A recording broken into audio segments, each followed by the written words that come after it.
জনবল সংকটে ধুঁকছে দেশের একমাত্র প্রবাল দ্বীপ সেন্ট মার্টিনে ২০ শয্যার স্বাস্থ্যসেবা কেন্দ্র। ২৩ বছর আগে উদ্বোধন করা হলেও এর বেহাল দশায় সেবাবঞ্চিত ১১,০০০-এরও বেশি দ্বীপবাসী। এখানেই শেষ নয়, পর্যটকদের চিকিৎসা সেবা এখন একরকম অনিশ্চয়তার মুখে। পর্যটন কেন্দ্র হিসেবে গুরুত্বপূর্ণ এই দ্বীপের স্বাস্থ্যসেবার কথা আফসার কবির আকাশের প্রতিবেদনে জানাচ্ছেন আফরিন পপি। এটি হচ্ছে সেন্ট মার্টিন দ্বীপের একমাত্র স্বাস্থ্যসেবা কেন্দ্র।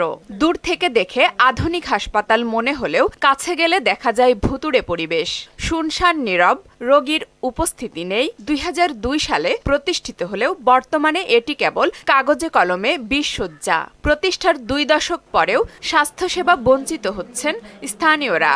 হাসপাতালটিতে চিকিৎসক, নার্স, ল্যাব টেকনিশিয়ান সহ প্রয়োজনীয় জনবলের তীব্র সংকট।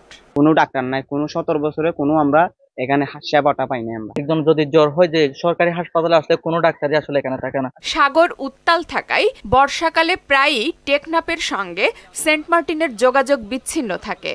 এই সময়ে গুরুতর অসুস্থ রোগী বা প্রসূতিদের উন্নত চিকিৎসার জন্য উপজেলা বা জেলা সদরে নেওয়া যায় না।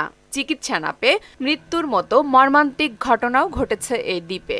রোগীদের কোনো চিকিৎসার ব্যবস্থা নেই, যার কারণে অনেকই মৃত্যু হয়েছে। জনবল সংকট ও চিকিৎসা সেবা ব্যাহতর কথা জানান কর্তব্যরত চিকিৎসক। এখানে আপাতত আমি একজনই আছি, আর আমার সহযোগী হিসেবে অ্যাম্বুলেন্স রমজান আঙ্কেল, উনি আছেন কোনো দুজন। ফার্স্ট এড যতটুকু করা লাগে সবকিছু হয় আর কি। ওই ভর্তি রাখার মতো পরিস্থিতি নাই আর কি। আপাতত ডেলিভারি অফ আছে আর কি। আমাদের স্যার চেষ্টা করতেছে স্বাভাবিক করার জন্য আর কি সেবাটা। দেশের গুরুত্বপূর্ণ পর্যটন এলাকা হলেও সেন্ট মার্টিনে স্বাস্থ্যসেবা নেই। ২০ শয্যার হাসপাতালে শুধু কাগজে কলমে না থেকে দ্বীপবাসীর জন্য চিকিৎসা সেবা চালু করা হোক প্রত্যাশা স্থানীয়দের। আফরিন পপি, মোহনা সংবাদ।